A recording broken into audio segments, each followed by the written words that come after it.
All right, let's talk about Google's brand new AI, Gemini 3. This thing is a total game changer, and today we're going to break down how it's about to completely redefine what AI can actually do for us. Okay, so let's get right into it. And look, this isn't just another small update. We are talking about a massive, fundamental shift in what AI is. It's a change that's going to totally transform how we use these tools every single day. And this quote right here, it's the absolute core of the whole thing. For a while now, we've had generative AI, right? The kind that's great at creating stuff. It can write an email for you, it can make a cool picture, but now we're moving to agentic AI, and that's a whole different beast. It's not just creating anymore, it's doing. It's executing complex tasks all on its own. So to really appreciate just how huge this leap is, we've got to look back for a second. Why was this even necessary? What was the big wall that all the older AI models kept smashing into? Okay, so the old AI, it was an amazing talker. Seriously, you could chat with it for hours, brainstorm ideas, get it to summarize long articles. Fantastic. But the second you tried to make it a worker, give it a real complicated job to do on its own, it just fell apart. It would get confused, make mistakes it couldn't fix, and basically freeze up. It could talk a great game, but when it was time to actually do the work, it just wasn't reliable. And really, those failures all came down to three core problems. First, you had reliability issues. You just couldn't trust it with complex jobs without it hallucinating, just making stuff up. Then there was the reasoning limit. It really struggled with expert-level PhD-type logic. And maybe the biggest one for most people, the syntax barrier. You basically had to be a pro coder to get it to do anything useful, speaking its language perfectly. So, that's the problem. How does Gemini 3 fix it? Well, it comes in with three massive breakthroughs.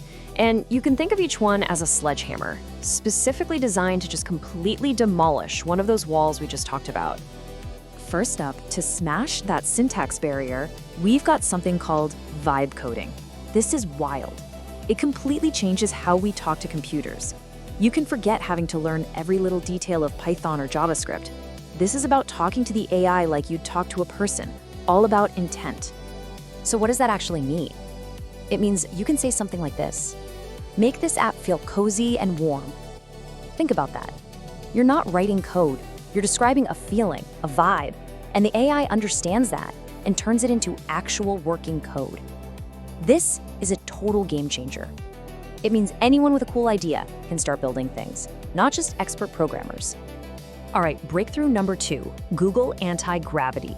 So if vibe coding is the new way we talk to the AI, Antigravity is the new workshop where the AI actually does the work.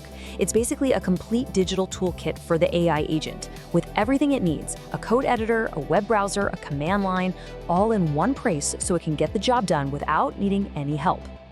And this creates a totally new kind of workflow, a new relationship between you and the AI. Your role? You're the architect. You come up with the big idea, the vision. And the AI, it's your junior developer, your builder. It works tirelessly on its own to actually construct what you designed. And finally, to solve that big reasoning problem, we get the third breakthrough, deep think. And this is so clever. It's basically a mode where the AI is allowed to think deeply. Instead of spitting out the first answer it comes up with, it can actually pause, process all the information, and perform some serious expert-level analysis. It's choosing to be smart over being fast. And does it work? Oh yeah! The results are just staggering. Just look at this chart. This is from a super hard exam designed to test scientific reasoning. On the left, you see how the older models did. Not bad, right? But then look at the right. That's Gemini 3 with Deep Think turned on. That's not just a little better, that's a whole other universe. It's playing a completely different game. Okay, so the tech is obviously super impressive, but let's get down to it. What can you actually do with this stuff? How does it help in the real world? Well, the biggest promise is speed. We're talking about a massive acceleration from idea to reality.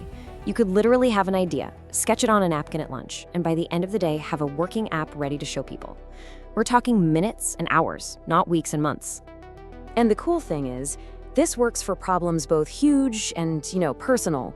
For big companies, it can tackle nightmare projects like rewriting millions of lines of ancient, clunky code. But it's just as useful for you and me. Imagine it organizing your chaotic email inbox for you, or even planning and booking a complicated trip by actually going to the travel websites and doing it itself.